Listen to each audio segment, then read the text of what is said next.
কারণ এই রাজনীতির খেলা অন্যরকম আর ক্রিকেট খেলা আর এক রকম। বাট সাকিবের রিপ্লেসমেন্ট এখনও হয় নাই, কবে হবে আমি জানি না। ক্রিকেট বোর্ড সামনে হয়তো সিদ্ধান্ত নেবে যে 3টা ফরম্যাটে কি 3টা রাখবে কি রাখবে না। সাকিব আল হাসানের মতন প্লেয়ার আমার দেশে আমার মনে হয় একটা অন্য গ্রহ থেকে আসছে। বাংলাদেশের ইতিহাসে ওর মতন প্লেয়ার আসে নাই এবং সে কনসিস্টেন্টলি বিশ্ব ক্রিকেটে বেস্ট অলরাউন্ডার ছিল। তো একজনের কতটুকু প্রতিভা থাকলে, and he was A 3 in 1, যেমন ব্যাটিং বোলিং তেমন লিডারশিপ। বাট আনফর্চুনেটলি রাজনৈতিক কারণে তাকে এখন বাইরে থাকতে হচ্ছে। কারণ এই রাজনীতির খেলা অন্যরকম আর ক্রিকেট খেলা আর এক রকম। বাট সাকিবের রিপ্লেসমেন্ট এখনও হয় নাই, কবে হবে আমি জানি না। তবে সাকিব যদি এখান থেকে বেরিয়ে আসতে পারে, তার এখনও সে ভালো খেলছে। গ্লোবাল যে একটা মেজর লিগ হচ্ছে সেখানেও সে ভালো করতেছে, আমরা দেখতে পাচ্ছি। আমি আশা করব যে সব কিছু যদি তার ঠিক হয়ে যায়। তার ব্যক্তিগত অনেক হয়তো তার বিরুদ্ধে মামলা টামলা আমরা যেটা জানতে পারি সেটা তো থাকতেই পারে বা তাকে যেটা নাকি রাজনৈতিকভাবে একটা মামলা দেওয়া হয়েছে যে সে নাকি মানুষ খুন করেছে, তাহলে আমি কোনোদিন বিশ্বাস করতে রাজি না। যখনকার তার যে খুন করার যে মামলাটা দিয়েছে তখন সাকিব কানাডাতে ক্রিকেট খেলতেছে। তো এগুলো টিকবে না। বাট সাকিব যদি কোনোভাবে ফিরে আসতে পারে, এটা আমাদের ক্রিকেটের জন্য একটা বিরাট সংযোজন হবে। এখন ক্রিকেট বোর্ড সামনে হয়তো সিদ্ধান্ত নেবে যে 3টা ফরম্যাটে কি 3টা রাখবে কি রাখবে না। এখন যেমন লিটন আছে, মেহেদী মিরাজ আছে, আর শান্ত ছিল। তো শান্ত তো এখন বলেই দিয়েছে যে এটার কারণ হয়তো হইতে পারে অভিমান, আমি বলবো না।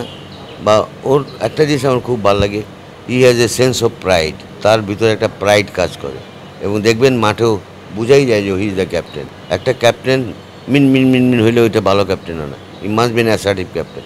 ইমরান খানও ক্যাপ্টেন, রকিবুল হাসানও ক্যাপ্টেন ছিল, অনেক পার্থক্য। তো পারফর্মিং ক্যাপ্টেন আমাদের দেশের প্রেক্ষাপটে এটা কতটুকু হবে এটা বোঝার ব্যাপার আছে যে 3 ফরম্যাটে 3জন ক্যাপ্টেন। হ্যাঁ আছে, ইন্ডিয়া শুরু করছিল, পরে ইন্ডিয়া আবার বন্ধ করে দিয়েছে, ইট ডিডন্ট ওয়ার্ক। বাট আমাদের মনে হয় যে দুটো ক্যাপ্টেন থাকতে পারে, 2টা ক্যাপ্টেন থাকতে পারে। একজনকে এটা শর্টার ভার্সনে 2টাতে একজনকে দেওয়া হলো, টেস্ট ম্যাচের জন্য আরেকজনকে দেওয়া হলো, দ্যাট ইজ পসিবল। বা 3টা ফরম্যাটে 3টা ক্যাপ্টেন, এক ড্রেসিং রুমে যদি এতগুলি ক্যাপ্টেন বসে থাকে, তখন কি না যে ক্যাপ্টেন্সি করতেছে এখন অন্য 2 ক্যাপ্টেন ওই টিমের প্লেয়ার, তখন তার জন্য ডিসকাস করা, তার জন্য তার প্ল্যানটাই করা, এটা একটু এম্বারেসিং হয় অনেক সময়। ইট ডাজন্ট ওয়ার্ক আমার কাছে মনে হয় ঠিক মতো।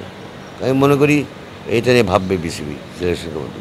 এখন যদি তামিম কোচ হয়, তামিম যখন কোচিংয়ে দাঁড়াবে, বা সাকিব কোচ হয়, বা আরও অন্য যারা টেস্ট প্লেয়ার অত ভালো বাংলাদেশের, it will make lot of difference তখন, এবং তাদের অভিজ্ঞতা এবং তার ব্যক্তিত্ব।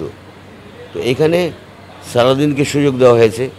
এটা আপনারা মিডিয়ারাই তাকে একেবারে অনেক লিখেছেন, আজকে আপনার মিডিয়ারাই আবার তার সমালোচনা করতেছে। সমালোচনা ভালো, অবশ্যই ভালো, তবে সমালোচনা বস্তুনিষ্ঠ সমালোচনা হলে ভালো।